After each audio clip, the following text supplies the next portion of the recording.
எல்லாம் கலைந்து போகும்போது சிவன் தன் பணியை தொடங்கிவிட்டார் என்று புரிந்து கொள்.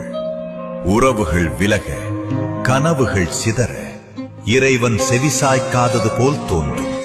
ஆனால் மகாதேவன் உன்னை தூய்மைப்படுத்தி உன் ஆன்மாவை ஒரு பெரும் காரியத்திற்கு தயார் செய்கிறார். சிவன் படைக்கும் முன் அழிப்பார். நீ பக்தனானால் உன்னிடமும் அதுவே நடக்கும். உன்னிடமிருந்து பறிபோகும், உன்னை விட்டு விலகும் அனைத்தும் ஒரு சுமையாக இருந்தது.